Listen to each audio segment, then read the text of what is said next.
think we can start. Hello everyone, welcome to today's QST seminar. Today we are having Sasha Zhiboedov from CERN, and he's going to tell us about gravitational effective field theory islands and the 4-point graviton amplitude. Over to you, Sasha. Thank you very much, Abhijit, and thank you very much for the invitations and for coming today. I will talk about the recent work with Zhiboedov and Dimitris Kosmopoulos, and also some discussions that we had with my PhD student Kelly and Herring here at CERN. And let me start with a little announcement, which may be the most useful slide in the end, that we are hosting this mini workshop on this topic at CERN, and it starts in fact today, and we'll have 3 days, which will hopefully bring people who work on the similar topics of deriving bounds and bootstrapping on cosmology, more particle physics, and more formal. So of course we will record all the talks, so if you want to hear some updates, because I'm sure some of the talks will be sort of addressing the issues which I will not be able to address today in my talk. So yes, let me start. And of course, the topic of my talk is, as usual, we would like to understand what is the space of UV completions of gravity. Sorry, Sasha. Yes. Before you begin, yes. So where can one find a link for the sessions? Yes. So I can send it to you, but also okay.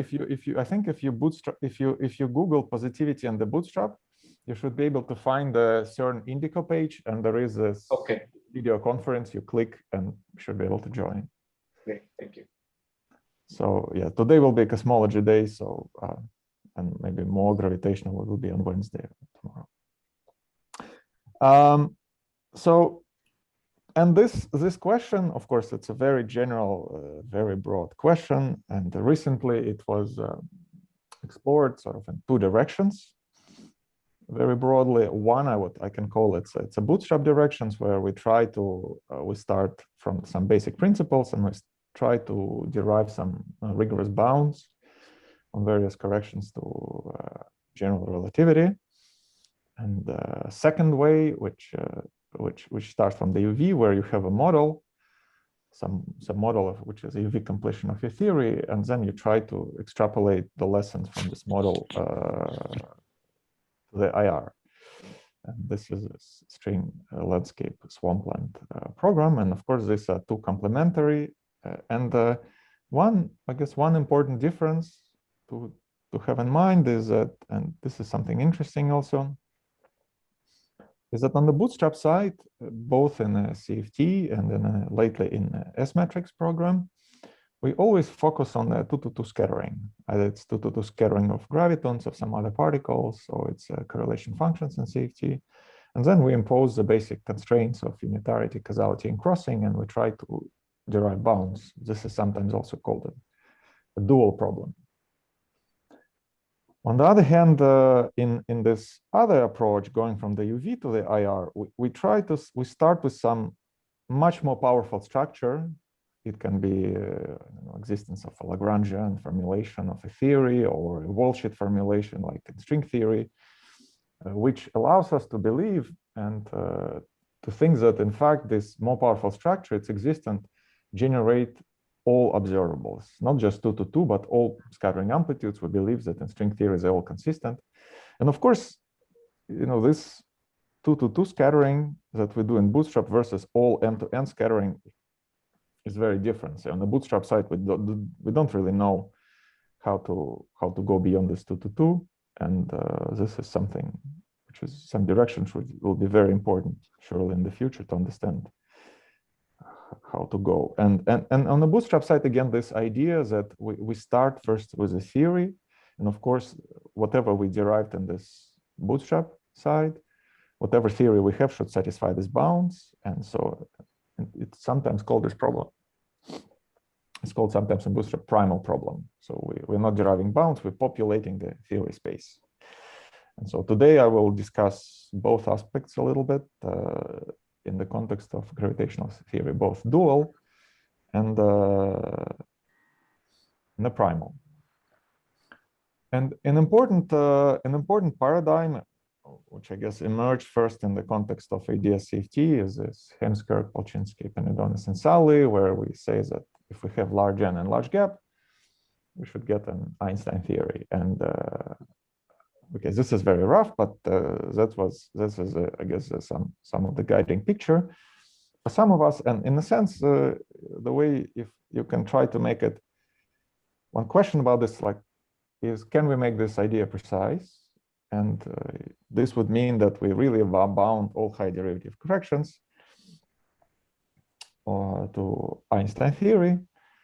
This is one question, and second is that, well, we can ask, okay, let's say we establish this fact that large n large gap leads us to Einstein theory, and now we want to understand what the leading corrections to this, and how do different UV completions, how do they look like at low energy? So what is the space of leading corrections to Einstein theory? Maybe we can even hope one day to see them in the experiment, but what is the set of possibility which is leading departure from the Einstein theory? And one way to think about the first question in light of recent developments is that it's a remarkable fact that we can derive two-sided bounds on the possible corrections to Einstein and gravity. And I guess there was some work in the past about placing two-sided bounds in the spirit of HPPS on the three-point coupling.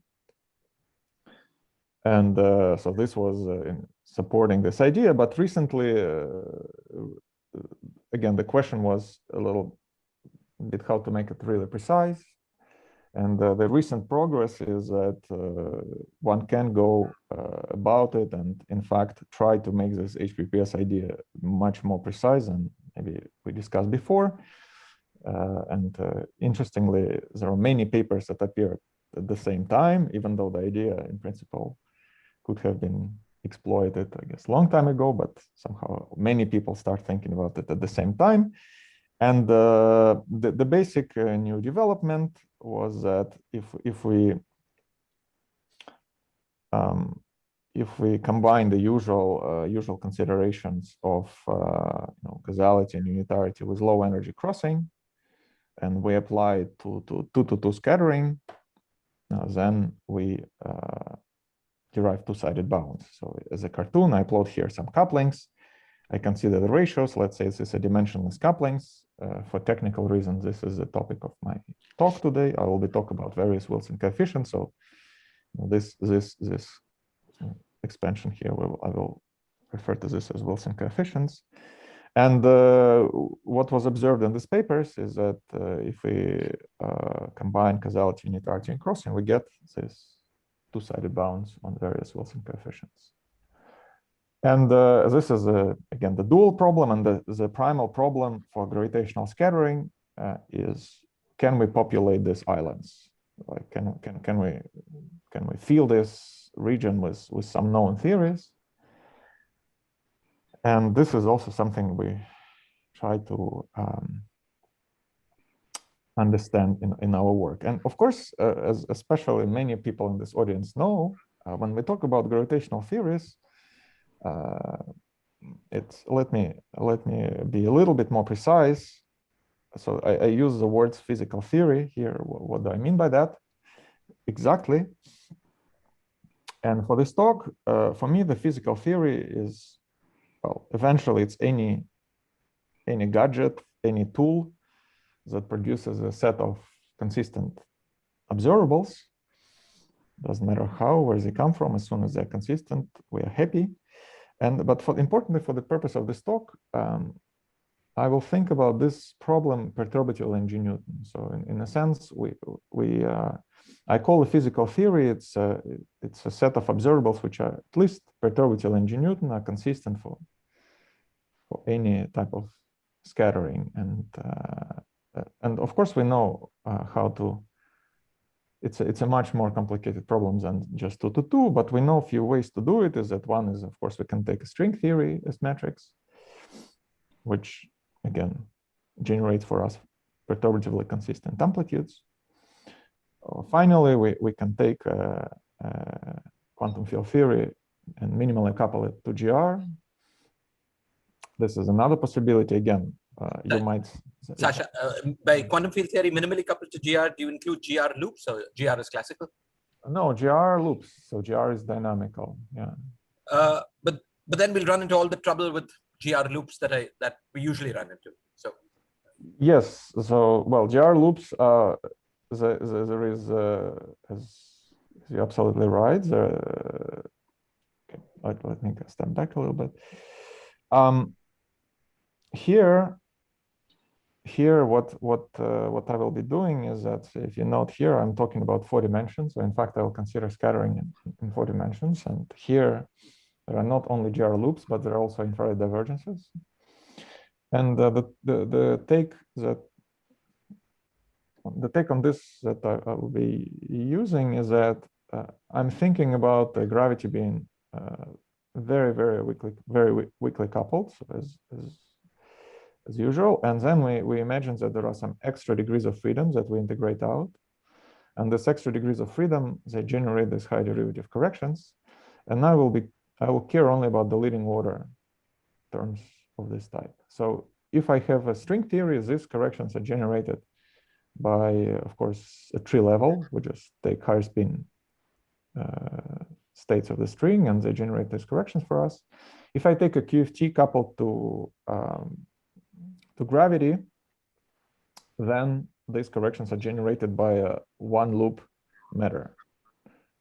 So it's again something which is infrared finite, and it does not have logs.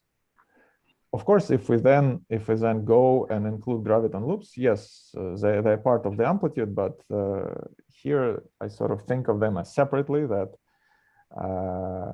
these high derivative terms are generated by really integrating out massive degrees of freedom, and then we have this effective theory, and we can use it at low energies together with gravitational loops. Now, of course, you're right that if you include gravitational loops, then we have logs, and then some of the technical things that I will be using, they will not, strictly speaking, hold, especially in 4 dimensions, where there are infrared divergences. So one should even go further and address this. But my take will be very simple, is that I am considering leading order correction to the graviton scattering due to integrating out massive degrees of freedom. And for this, both of the problems are irrelevant to leading order. But you're absolutely right. If I want to do things non-perturbatively, now how do I do it properly with logs and infrared divergences? These are interesting questions, but I will not address them. So I will be using working to leading order, and even to leading order, the graviton is dynamical. So we have diagrams. For example, if I take a QFT coupled to matter, we still have this diagram where we have graviton, and we have a triangle, and we have a graviton and gravitons. So graviton is really dynamical, but nevertheless, at one loop, this amplitude is infrared finite, and there are no logs. I don't know if I. So that's how I will think about this. Yeah, but let me just ask one more sort of angle on this. I thought that your points were the first 2 points, your black dots, were things that you knew were going to be consistent. Yes.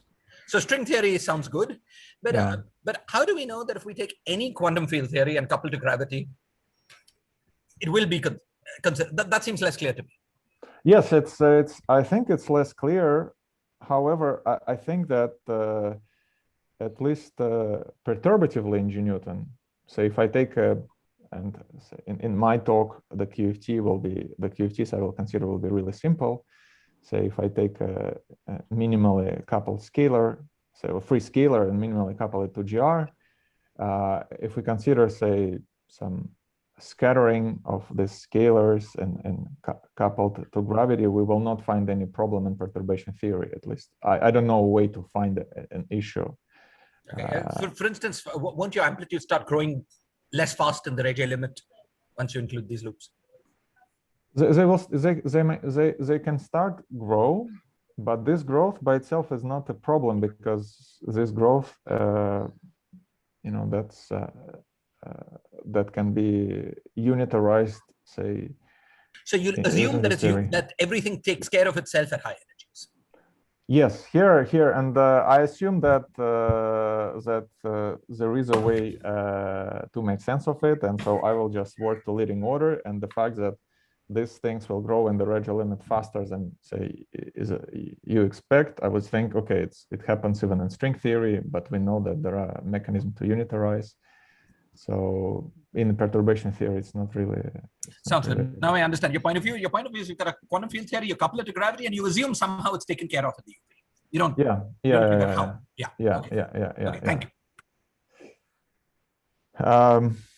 Yes, and I guess a very simple and maybe even naive point, but somehow I find it curious. Sorry, is that please.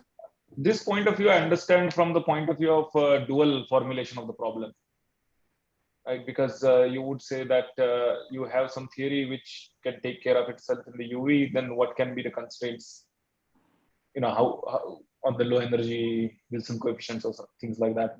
But here you're thinking about this from a primal point of view, in the sense that you want to populate the space of theories, right? So for that you would need to know absolutely everything about the theory, right? Okay, that you have to make. So I just.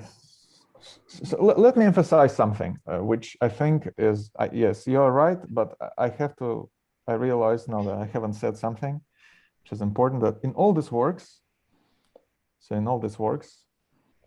we always think about gravity perturbatively. Well, there are few words here and there where you can think about non-perturbative completion, but this story, it's really here unitarity. This unitarity here, it's a perturbative unitarity. And it's a very interesting question. What is the generalization of all this story if you include non-perturbative unitarity, and how these bounds change as long as you include it? But here, this primal problem that I'm saying, it's more humble. It's not. I'm not imposing non-perturbative unitarity, and so I agree that if you want to have a non-perturbative unitarity, so the complete primal problem, that's surely that's important. But if you ask about physical theory as a set of perturbative S matrices for first, like, let's try to understand this first, then I think a QFT coupled to GR is fine.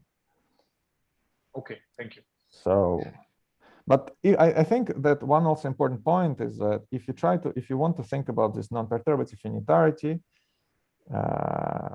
then there are these issues with logs that Shiraz mentioned, and in 4D there is an issue with infrared divergences, so we have to understand both. In high AD, we just have to understand logs. Now, yes, and let me not say anything about this flat space holography, but we consider what we did is that we consider the minimally coupled matter of spin less or equals than 2 coupled to gravity, and this fact that we want it to be consistent, so we consider this coupling to be minimal so that it leads to Shapiro time delay, because as we know that if this coupling is not minimal, there is a trouble with causality. So in this sense, what I call the physical theory here, and I guess we discussed this now, it's a little bit more than just having a 2-to-2 amplitude function. So I called it amplitude function because in the usual bootstrap, we construct a function. Okay, it makes sense as a 2-to-2 amplitude, but we have no clue if it can be promoted to the complete S matrix. And of course, it's much less than a string landscape where you know that there is a complete UV completion, and then it's much stronger. It's not perturbative ingenuity. Here, what I'm working on somewhere in the middle. These things make sense perturbative ingenuity, but there is no guarantee that we can promote it. So, and of course, well, what is the data? What what we have? So for string theory, as we know, and it was recently emphasized by many people in the audience, I hope I didn't forget anyone here, that tree-level amplitudes of gravitons have a great degree of universality in string theory to leading order. So to leading order, these high derivative corrections just come from tree-level amplitudes. And here I listed some results in superstring, heterotic string, and bosonic string. And these do not depend on the details of the compactification, at least of the compactification as a direct product as discussed in this papers. Surprisingly, so it's, okay, this is one example. If you ask for another example, which is this quantum field theory coupled to gravity, surprisingly, at least I was very surprised, the data was not there. And so part of the paper was to mine this data. And you would think that how comes that in 2021, if we consider gravitons, coupled to free scalars, this amplitude is not known, but somehow it was not analyzed and computed. So that's what we did, and is a well-known fact that at one loop, the 4-point, if we take say, perturbative particles here in the loop, at one loop, it's one loop amplitude is the sum of boxes, triangles, bubbles, and rational terms, which do not contribute to any cuts. And then there is a bag of tricks from the modern amplitude techniques which you can use, because usual Feynman diagram computation for these guys, I guess, is pretty messy. But in any case, you can use generalized unitarity to decompose amplitude from the cuts. You can reconstruct the cuts. Well, we did it using this double copy techniques, which works for tree-level amplitudes and known results for gauge theories.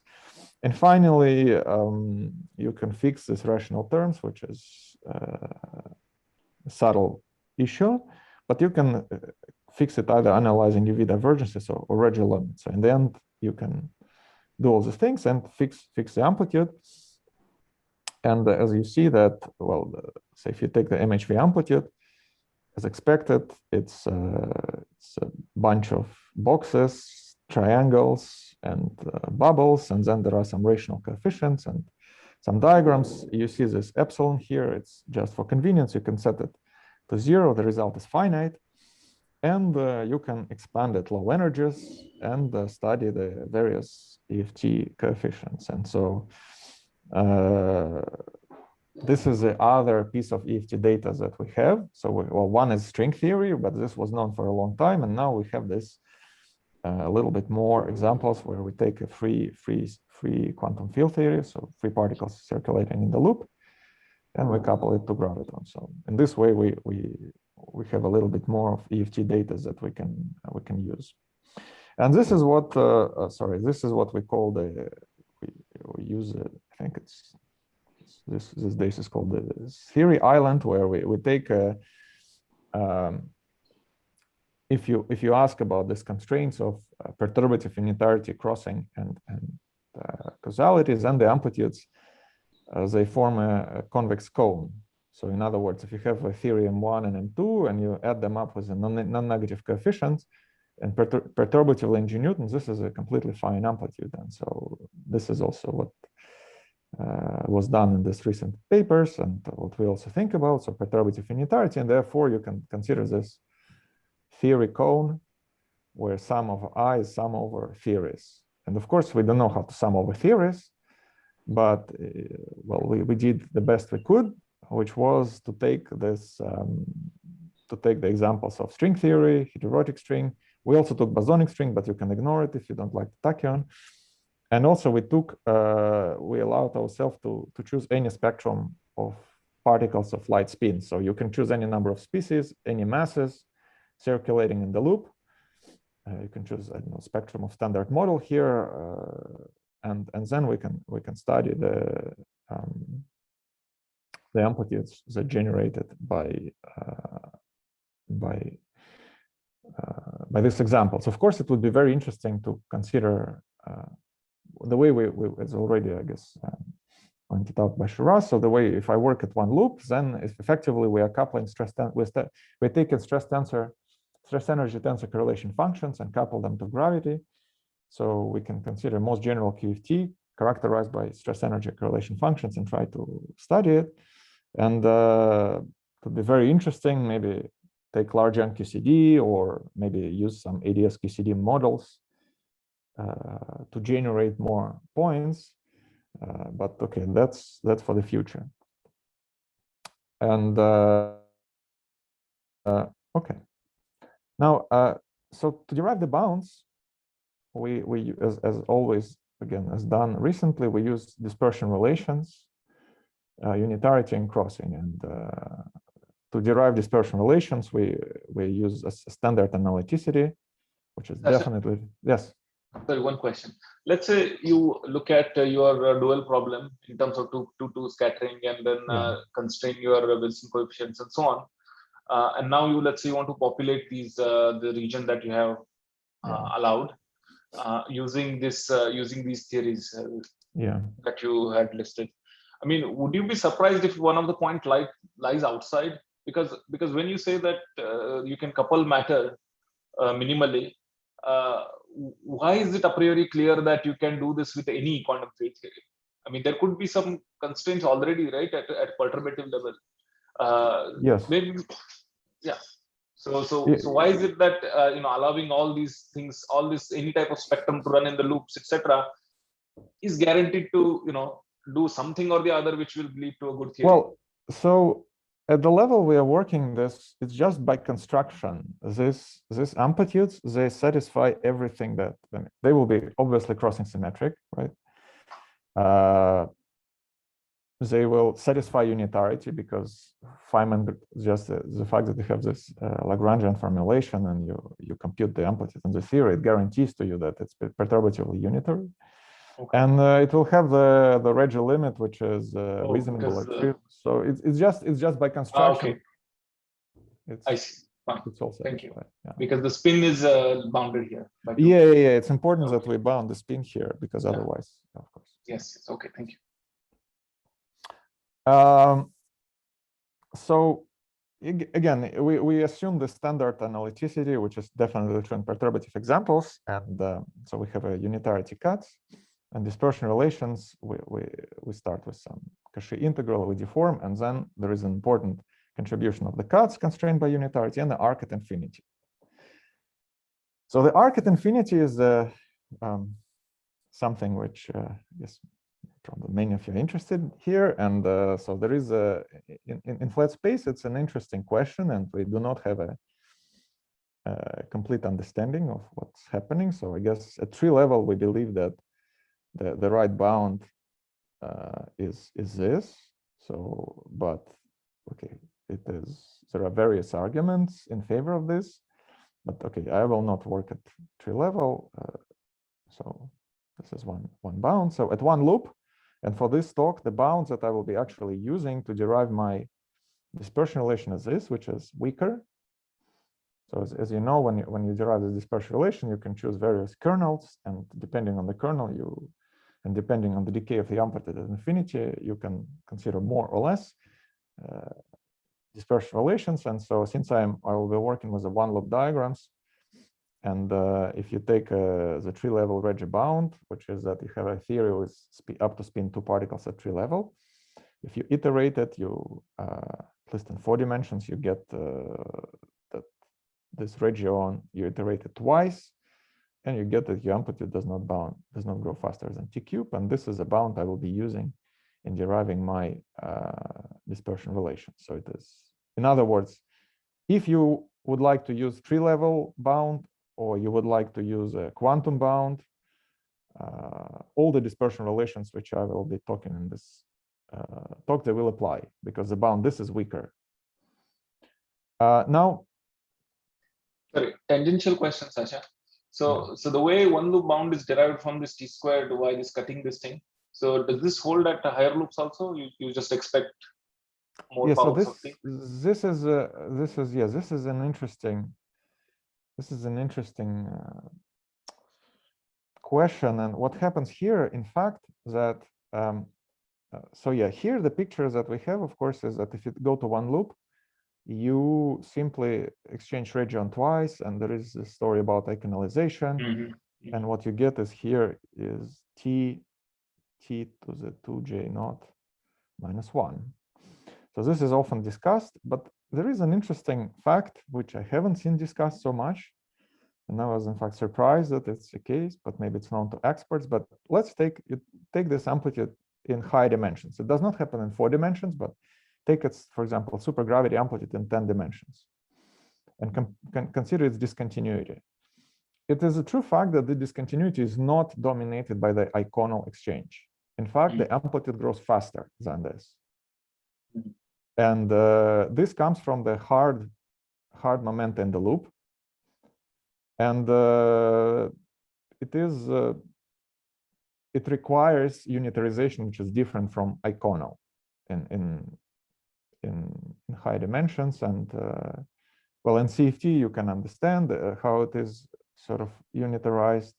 In the string theory, when we have hard momenta in the loop, famously string amplitudes are suppressed. So you also expect it will be suppressed. But if you just take 10-dimensional supergravity, take a discontinuity of the amplitude and look at the Regge limit, you will find that iconal does not dominate it. So it's an interesting story how to iconalize these things. Usually people do not discuss this thing because very often people are interested at scattering at non-zero impact parameters. But famously, again, all these sorts of bounds, they include zero impact parameters. So one has to understand that. Yeah. Okay. And again, the comment which I already make that in 4 dimensions there are amplitudes and infrared divergence, but the leading order effect due to massive degree of freedom is finite, so it's okay. And in d larger than 4, it is infrared finite. So for this audience, I thought I will include this also comment of people usually discuss this bound, and I think it is pretty solid, at least in d larger than 7.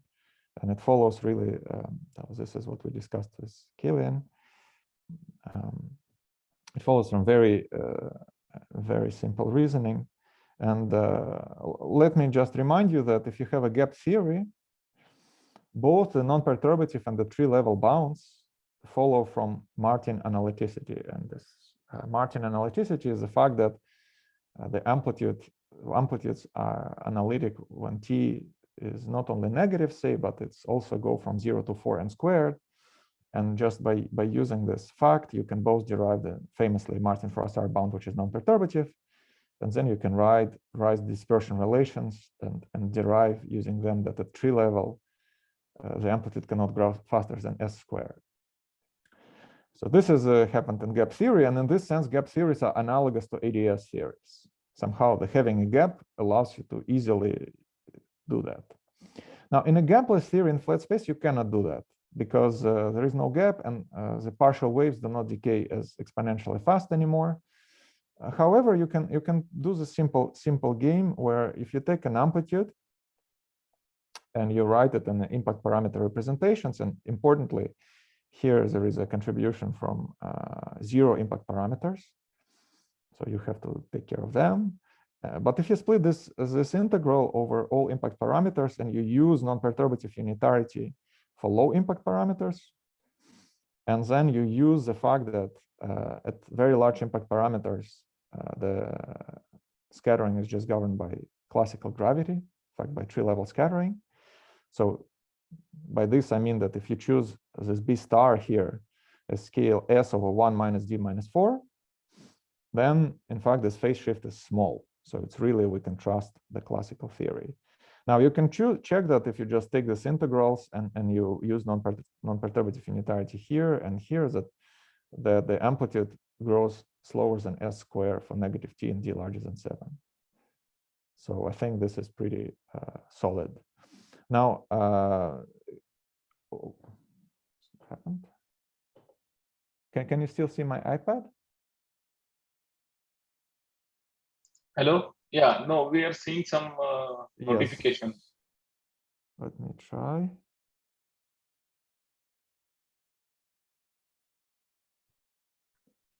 So start again.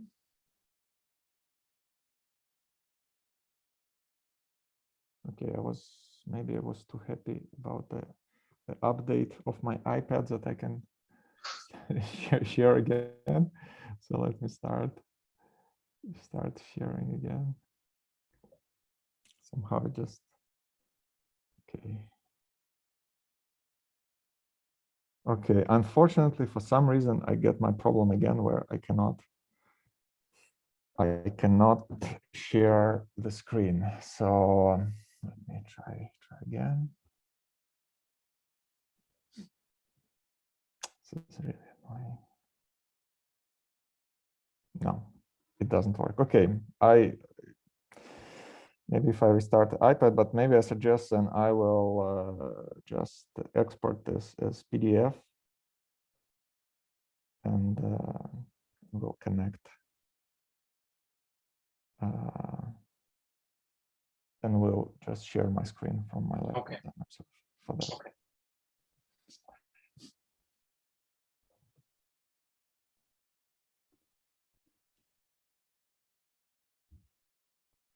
It will not be as interacting because I have to not the pointer, but oh well. So let me stop sharing and share the screen. So can you see it? Yes. Okay. So where we were? Yes, here. And here this is the argument in D larger than 7. Now in D less than 7, you have to deal with some subtleties with partial wave expansion and with this.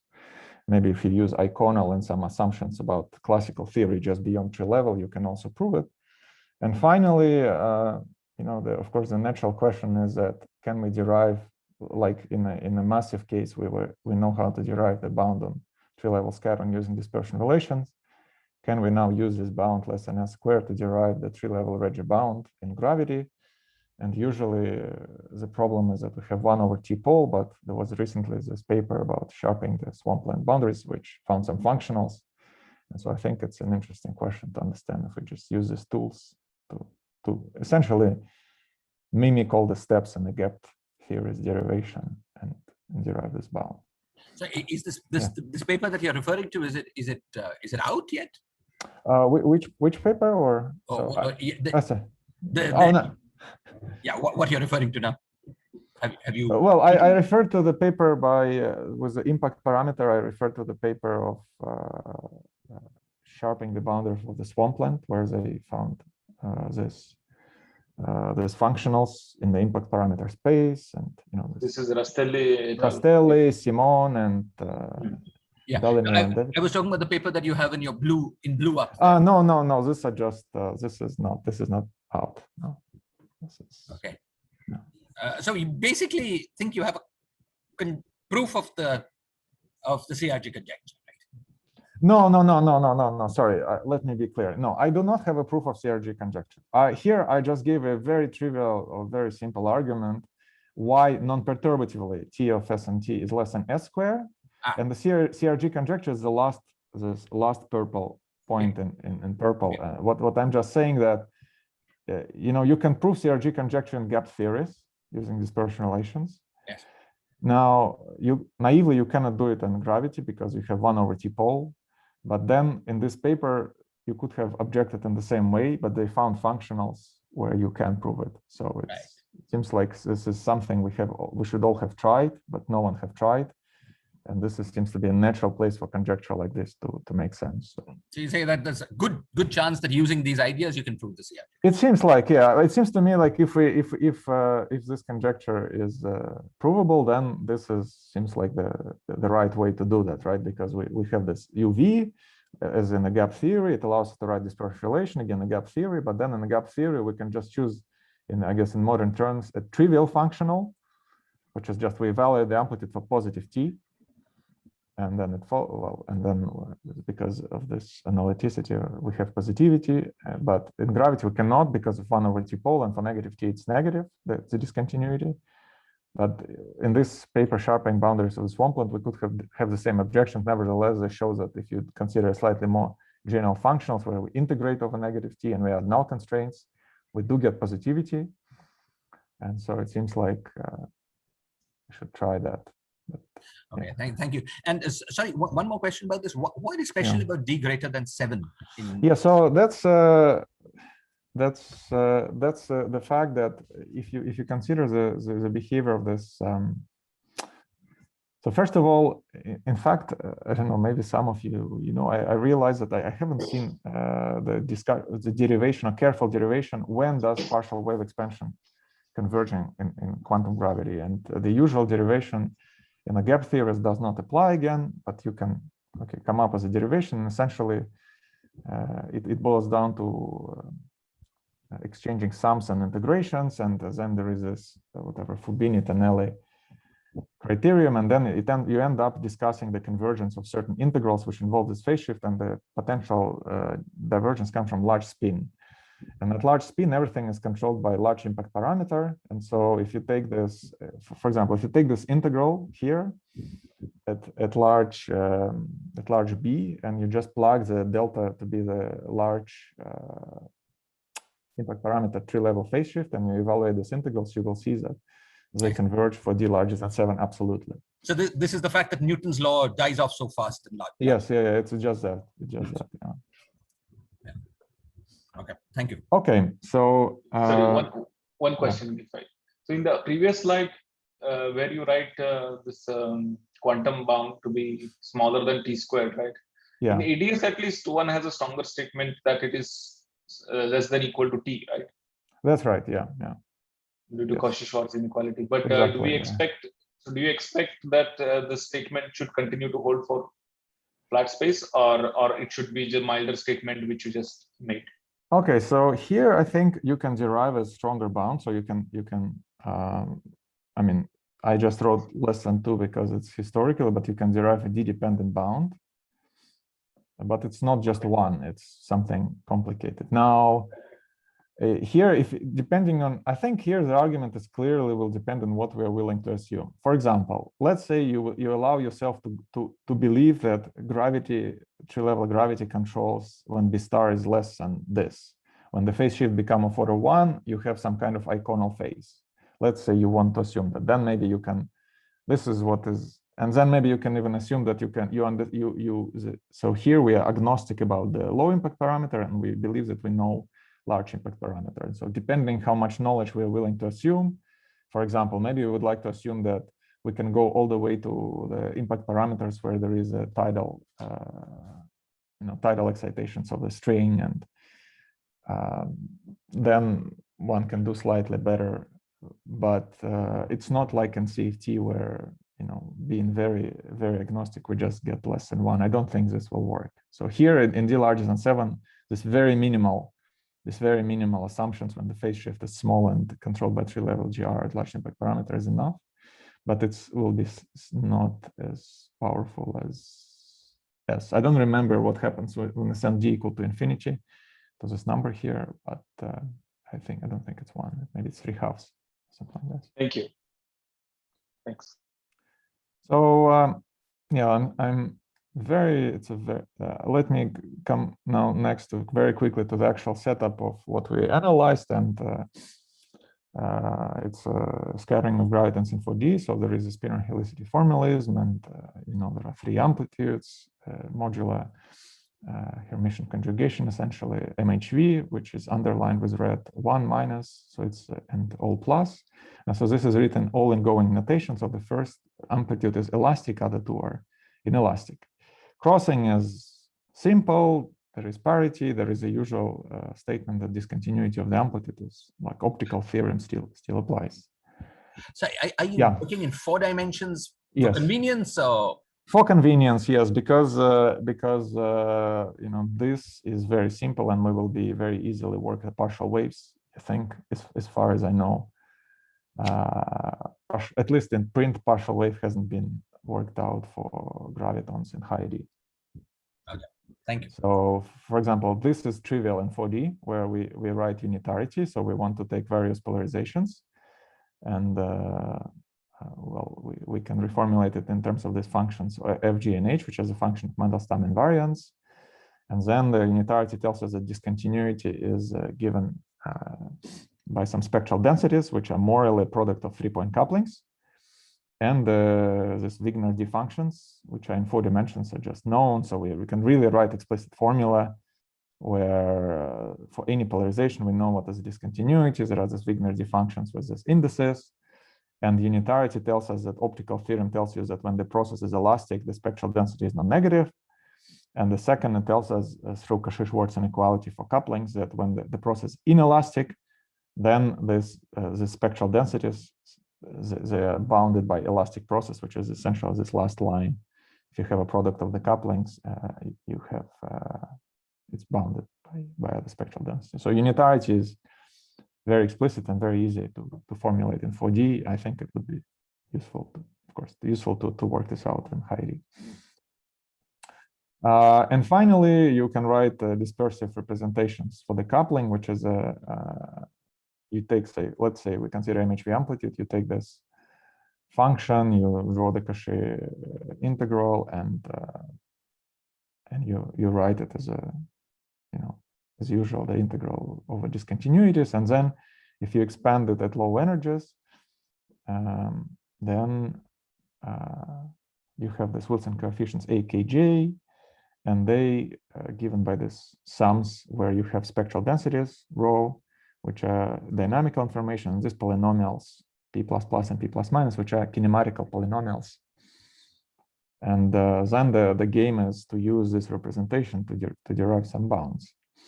Now, the bounds derived, at least the way we're doing, we're using this technology of this paper by Nima, Yutin, and Sucheng, and I will not go through it because, okay, I think it's now more advanced and it's just a technical point. So you can just do that. And so I will skip how we did it, but let me better spend time discussing the results.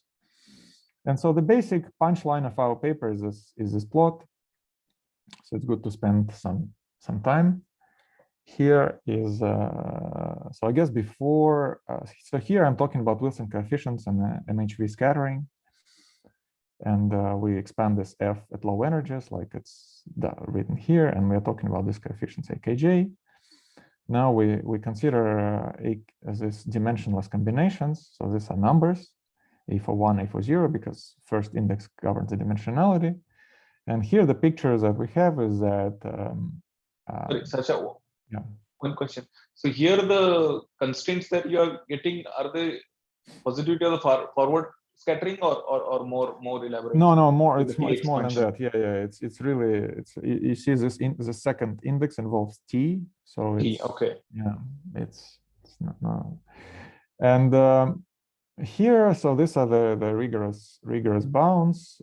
So the previous, I guess, before the recent developments, we have this green shaded region where there are bounds, but the region is not two-sided bounded, not compact. And here that now we have, yeah.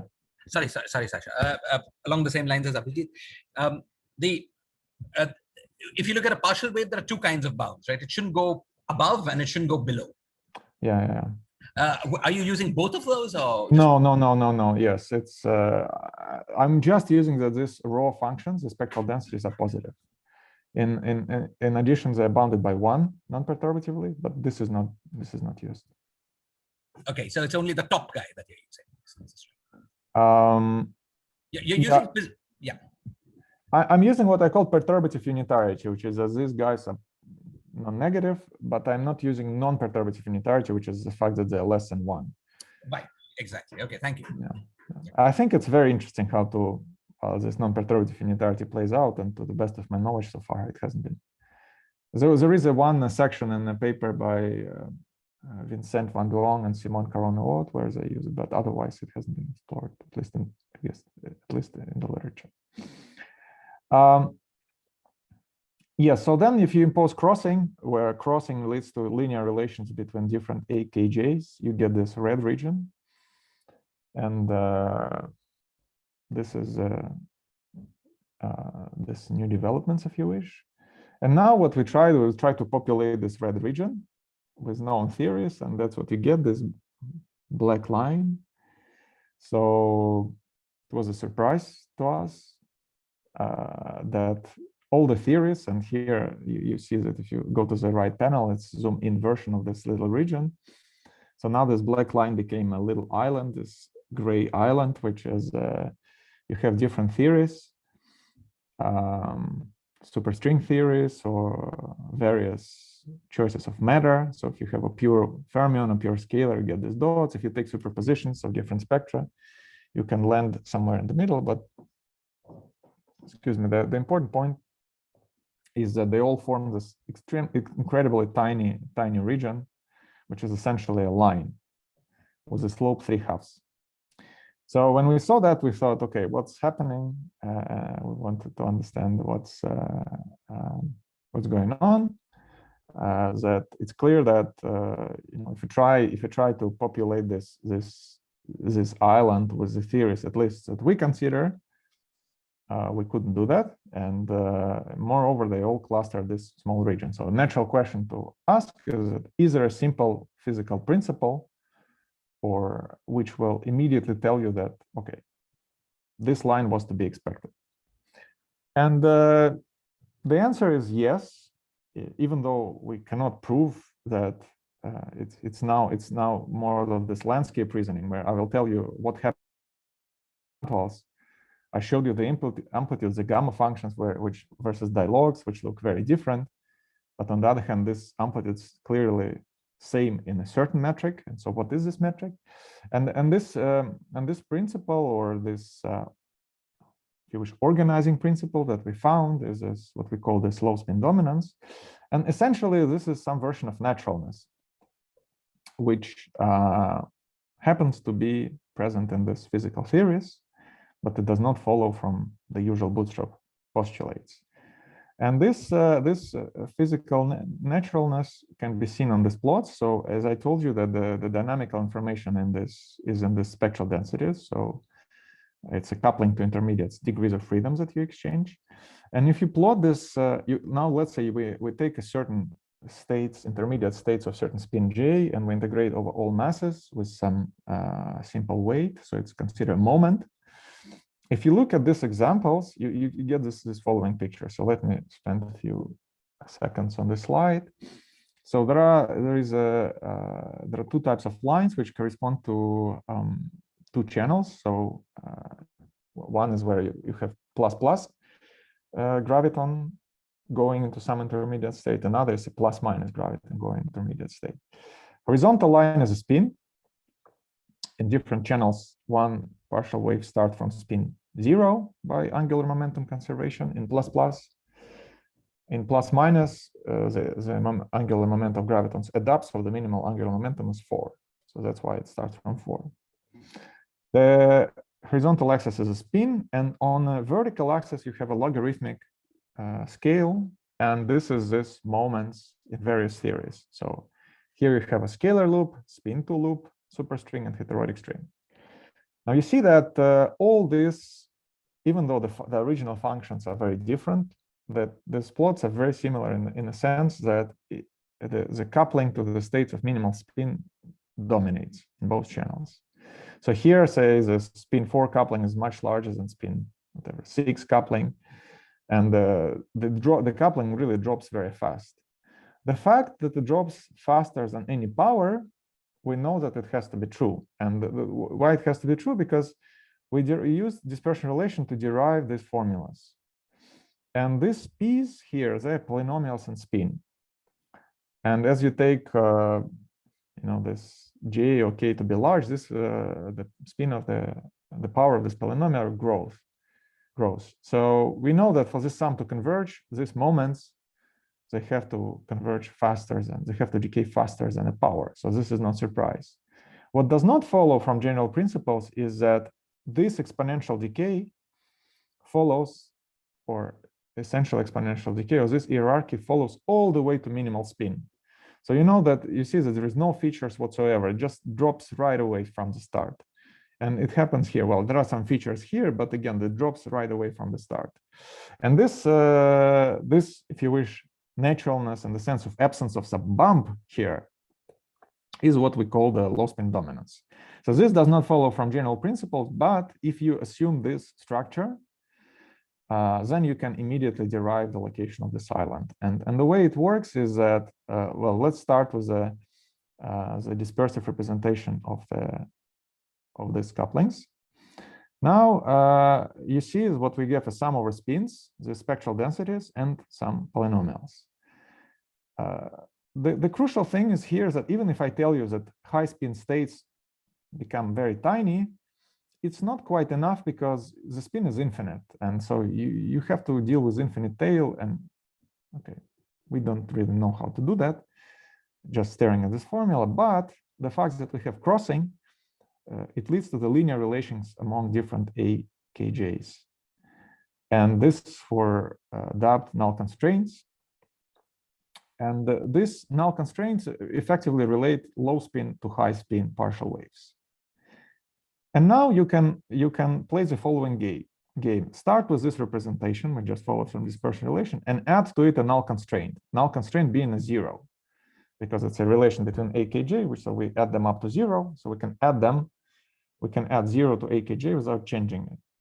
And now if you add the null constraint with a proper coefficient, you see that, say, AKJ takes the form some low spin, which is now negative, and all the higher spin comes with a negative sign. So you can derive an upper bound only in terms of low spin partial waves. So this is just a rigorous derivation of a bound on AKJ in terms of only low spin partial waves, where we used these null constraints.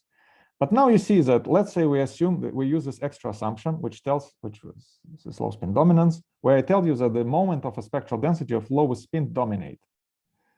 So now, okay, now since we just have a few low spins here, we can just use these assumptions to derive a stronger bound, because, okay, you can just do that. And this assumption is a very, it's, okay, clearly there is a lot of structure here. But we want to be as agnostic as possible about the structure, and so it's convenient to reduce it to just one number. And the one number we used in the paper is just we say that the minimal spin moment is larger than some number alpha than all the moments which have higher spin. This is much weaker than what I showed you on the plot. It just tells you that all the higher spin partial waves less than the minimal one, and this leads to stronger bounds when you combine it with this reasoning. And let me show you some examples to be a little bit more concrete. So again, the way it works, you go say to k equals 2. There are 3 couplings. You use this. You formulate the bounds in terms of determinants. Null constraints is just a crossing that a to 1 is equal to a to 2. You derive the bounds, which are two-sided bounds. So the plot looks like this, and all the theories live in this window. Then you take this, say, a to 1, you add the null constraint, which is 0, with, say, a to 2 minus a to 1, or you subtract it, and you get a bound on this coupling in terms of low spin partial waves only. So we get rid of higher spin tails. And now, if you have the bounds of this form, a priori, it would not be useful. But if you have an extra assumption that the low spin dominates, you get a stronger bound. Say, we observed in the examples, this alpha is actually around 100. So we just let me set it to 100. Then you get this smaller region, and you see all the physical theories land in that. And this picture continues for higher couplings. Okay, here I already showed you. Again, there is this series. There is this region. This black region is what you get by low spin dominance. And in fact, if you send this parameter alpha to infinity, you get this little dashed line, which goes exactly through the island. So interestingly enough, the theories really cluster around this extremal point. And then you go to other couplings. And again, the story is the same.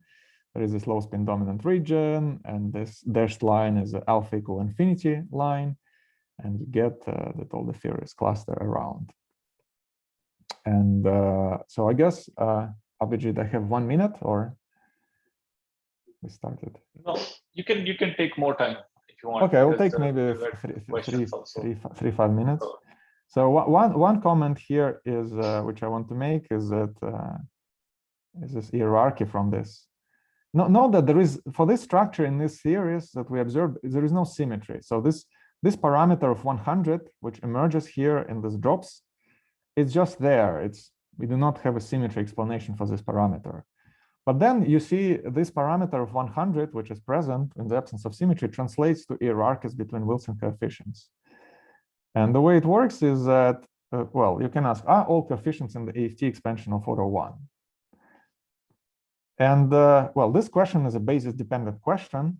So let me say, consider these couplings, H's derivative of Riemann to the fourth, and then there are 3 couplings. So it's natural, if you say effective field theory, is to choose one which is completely crossing symmetric, then the one which is just TU crossing symmetric, and then these 2 couplings you organize by their radial limits. Say when s goes to infinity, so this is completely crossing symmetric. This grows like s to the fourth, and okay, in fact, this, sorry, if when t goes to infinity, I think this goes like a constant, and this goes like t to the fourth. And now, if you choose this basis, just okay, that seems natural basis, you find that, say, the C rest coefficient is proportional to A42 minus 3/2 A41. And A42 minus 3/2 A41, it's exactly this line. So this line has a slope 3/2. So in fact, it just happens so that this particular Wilson coefficient measures departure from this line.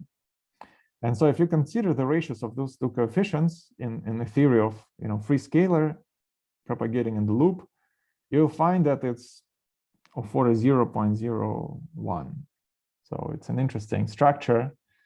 If you could have measured the structure of 100 and wonder how come, what is this interpretation of this 100? And here we see that this comes from the slow spin dominant effect, that this hierarchy emerges from the structure of partial waves. Now, let me go to the, say a few words about the, okay, there are 2 sort of different couplings. One is this Wilson coefficients, which are expansions of the amplitude at low energies, but there are also 3-point couplings. And so famously, there is a 3-point coupling, which is GR, and then there is non-minimal coupling, which is R cubed. And so what I told you so far, it was just about the Wilson coefficients, which are polynomial. I didn't tell you how to bound the 3-point coefficients. But in fact, you can easily derive a bound on these 3-point coefficients along the same line. You consider this dispersive sum rule, which again holds in all these examples, both in string theory and one-loop matter, whatever you want. And you find that this dispersive sum rule, it does not acquire the contribution from GR. So 1 over T pole does not contribute. And then you get the difference between R to the fourth and R cubed, and something which is non-negative. So you get a bound. This is a very clean bound on a 3-point coupling in terms of R to the fourth coefficient, which is like a contact term in gravity. And now to relate to this analysis with Shapiro time delay, where the 3-point coupling was bounded in terms of a gap and G Newton, we see that essentially the picture, sort of the very rough picture, seems to be that everything is bounded by, so there is this R to the fourth and G Newton. And recently you can ask, can we bound this beta R to the fourth in terms of G Newton and a gap? And recently in this paper by Simon, Dalleman, Leonard, and David, they analyzed exactly this question in the case of scalar scattering. And there they need to assume supersymmetry to consider this sum rule. And then they derived exactly this beta R to the fourth bounded by G Newton and the gap. And one comment here I want to make, that there they need to assume supersymmetry to derive the sum rule, but for gravity, the sum rule follows this quantum redshift. So in fact, you don't have to assume anything. So the sum rule is just there. And again, their analysis, to repeat their analysis, one need to work out the partial wave for gravity in, say, higher dimensions. But after it's done, we know the sum rules will be there. And so assuming that everything goes like this, we will get a bound on beta R to the fourth, which in terms of G Newton and a gap, and this will be a rigorous bound on the 3-point coupling. So, okay, let me just say that you can also bound inelastic processes in the same way. Now you have these positive semi-definite matrices, and in case the story is the same, you get these 2-sided bounds, and we check that indeed satisfy in all examples. So let me conclude. We analyze the simple bounds on the gravitational scattering in Z equals 4, and we consider the leading order correction to Einstein theory. So theory is weakly coupled. We computed the EFT data in some simple physical theories, which is, say, free key EFTs coupled to GR. And we found that, in fact, that even though you would think these amplitudes are very different from string amplitudes, for the discussion of this Wilson coefficients, this theory island where the string theories and this theories live is very tiny and much smaller compared to this EFT hedron. We saw that the location of this island is easily explained by this low spin dominance, or this naturalness in the structure of partial waves, but we don't know how to derive it from first principles. And I think there are many things to be analyzed, which we already discussed. Let me just go over them again. There are the graviton loops, infrared divergences. I only discuss couplings of of the same dimensionality, but there has to be a complete analysis of all couplings. And I guess it will be talk at the workshop by Yutin, who will definitely talk about it, about graviton loops. Francesco Riva will talk about some recent progress. There are infrared divergences, and I guess Anna Maria Raclario will talk about the celestial holography, maybe the right language.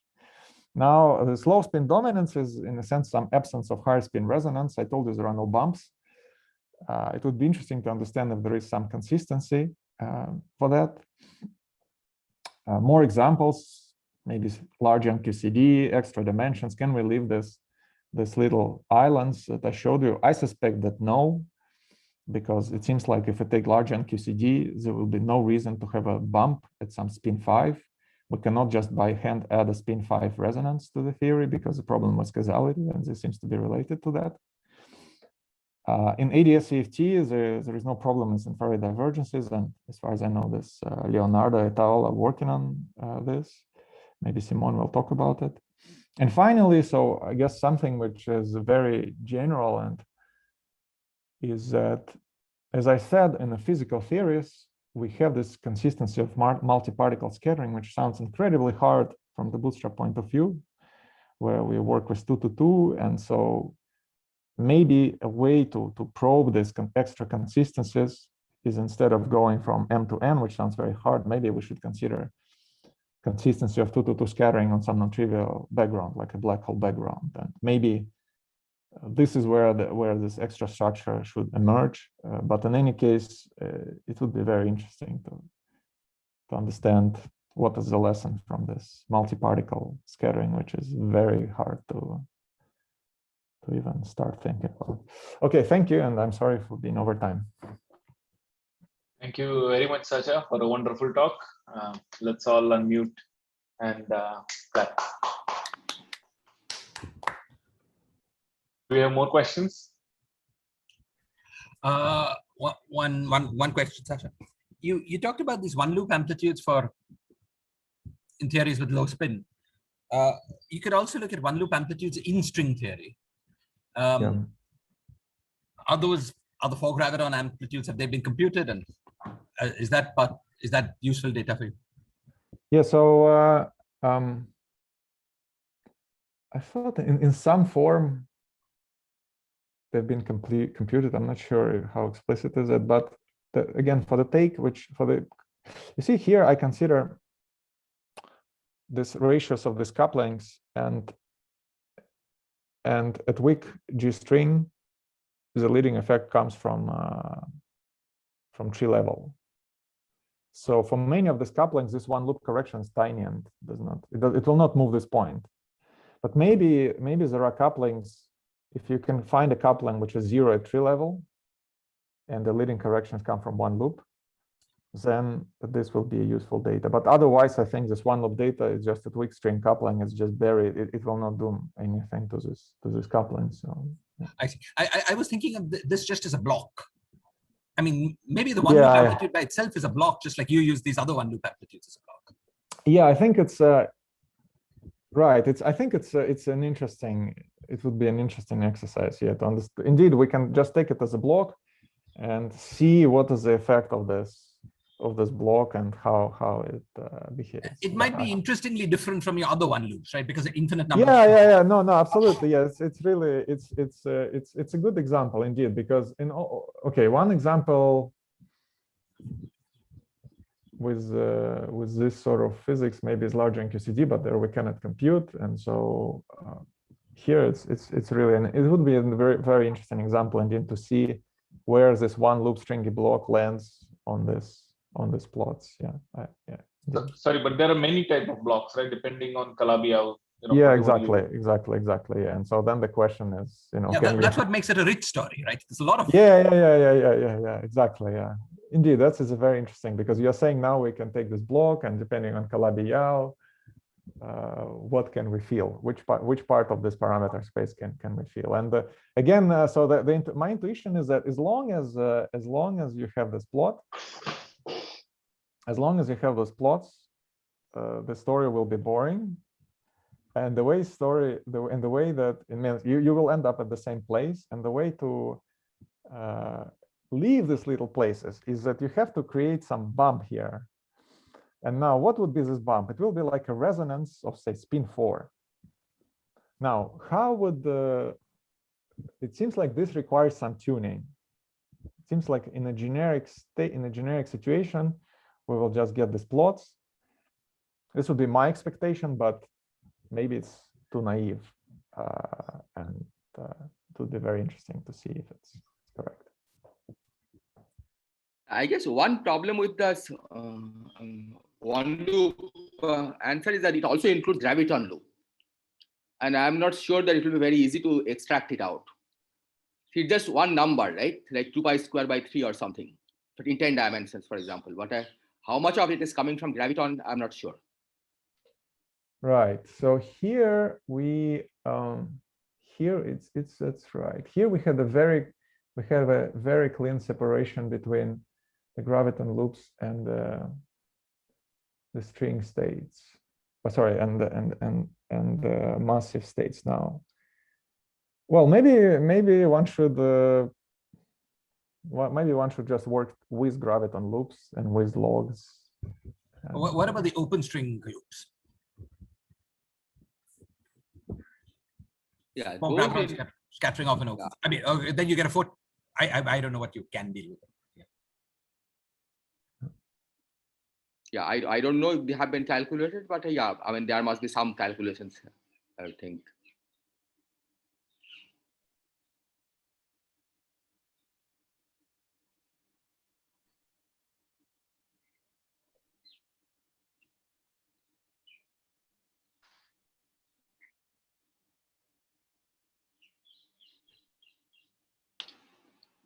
Hi, Abhi, can I ask a question?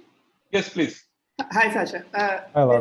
Hi. The bounds that you derived on spectral densities, rho j, I mean, they are same for all the helicity configurations.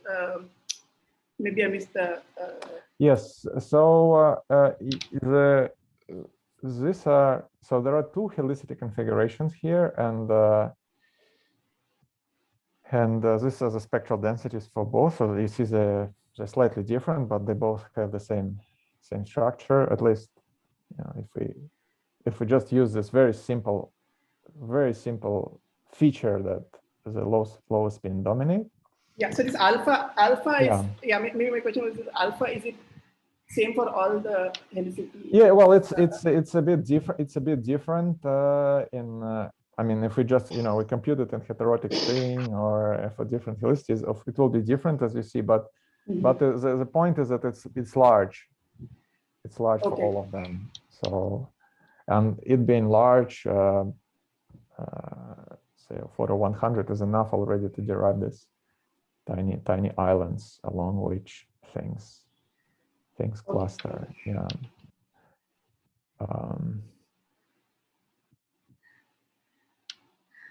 Yes. But I have to maybe emphasize that here I try to highlight it. It's a really extra assumption. So I do not know of a fundamental principle which will guarantee that. And so if you believe that this is a lamppost, then you can cook up consistent theories of gravity where this alpha for 1.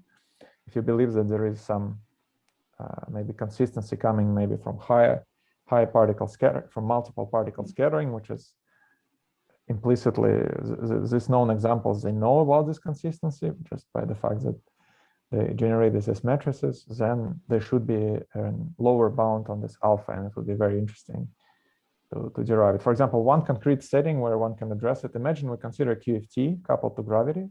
Then these amplitudes that I've been talking about, they correspond to some integrated versions of stress energy tensor, 2-point function, 3-point function, 4-point function in QFT.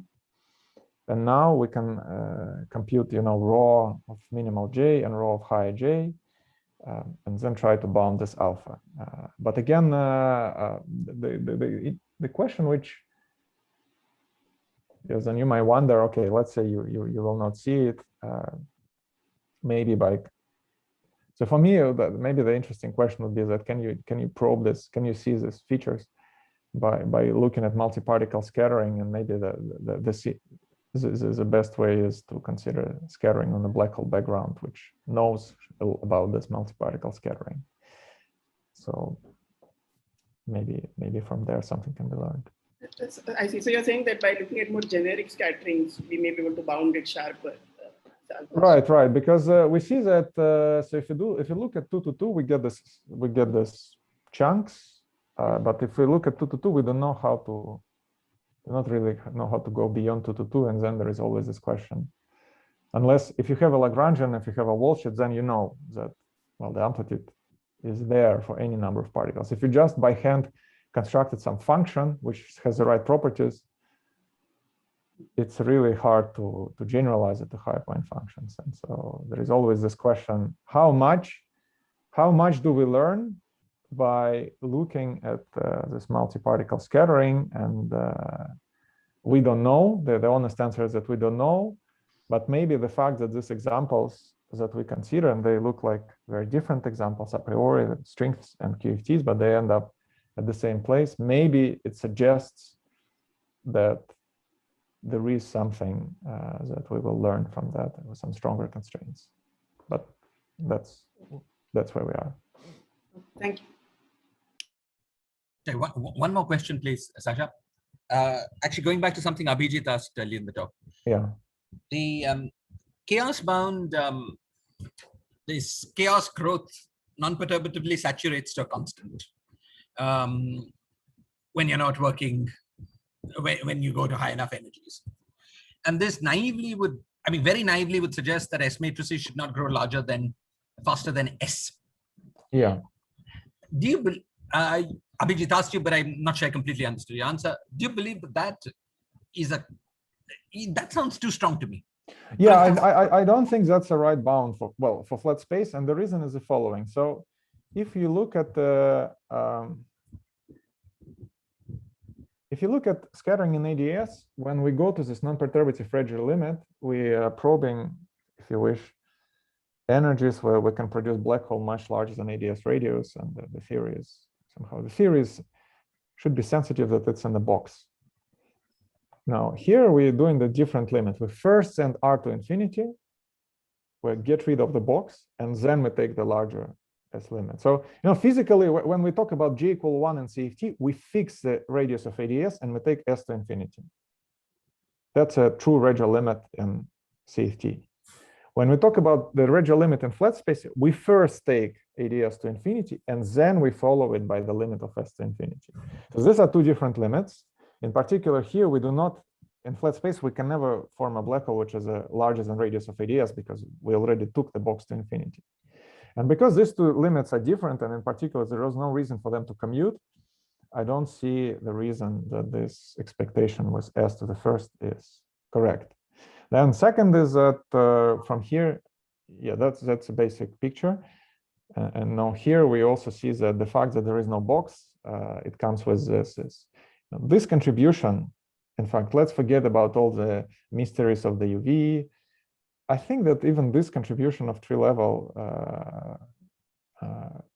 classical level, it will grow faster than S. It's just a contribution of gravitons at large impact parameters. Now, you can expect that, or maybe in a non-perturbative theory, somehow this part cancels this tree level growth partially. Again, I'm not sure what's the reason for that. So I don't see the argument for this S being a correct estimate. from this argument, I do see that, okay, it's less than S squared. It should be less, not just S squared, but something stronger. There is a gap between S squared and the true bound. But now, what is this true gap? I don't think there is a reason that it's 1. Okay, and just following up on that, suppose I sort of, you can try to take a flat space limit of ADS CFT. Yeah. And are you saying that there's some intermediate regime? So when I go largely, but not all the way to the flat space limit, there would be some intermediate regime where the amplitude will be saturated by S, and then it would become larger once you exit that. Right. I think that so as we go to true Regge limit, so let's just fix radius of ADS and we measure energies in the Schwarzschild radius. So when the Schwarzschild radius is larger than radius of ADS, it's a 1 Regge limit. When it's much smaller, it will be a different Regge limit. And so for the flat space, the relevant limit is when the Schwarzschild radius is much smaller than radius of ADS. And for the CFT, the relevant Regge limit is when the Schwarzschild radius is much larger than radius of ADS. I see. So you say in the CFT we should be able to see like the flat space type behavior and then saturate it off, cut off when the black hole becomes large enough. That's what I would expect. Right. So, but maybe we could try to find a CFT bound on that intermediate regime. Yes. And yeah, that would be the. Okay. Thank you. Right. Sorry, Sasha, this low spin dominance statement, is it related to analyticity and spin in some sense? Yes. I mean, right. So I think that in fact, for this function f, which spectral density of which I discuss here, I think from the Forsyth-Gruber formula, we expect analyticity all the way to lowest spin. So these curves, they're not just extrapolations, they do make sense. But I don't think, at least the way I don't know the way how from the fact that this analytic can spin, you will exclude a bump. Let's say this function exhibits a big bump here and then decays again. I do not think that analyticity and spin tells us that this is not possible. I think there was a paper by Yuqing Huang and collaborators recently where they derived a rigorous bounds on these partial waves, and okay, we know that they are there because they decay, but this rigorous bounds is much weaker than what happens in actual theory. So, it seems like there is some extra structure here in the examples, at least that we consider, which just is more restrictive than what follows from general principles, because general principles just give you this big red region. So it means, presumably, if we consider a primal problem, I think it would be an interesting exercise. Can we populate this red region by solving a primal problem for 2-to-2 scattering? And we impose that this theory lives here, and we try to impose the bounds that we want, and I don't know, presumably we'll find a solution. It would be interesting to see that.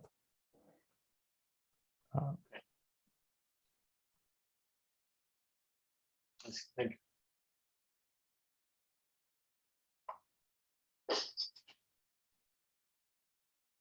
Do we have any more questions for Sasha?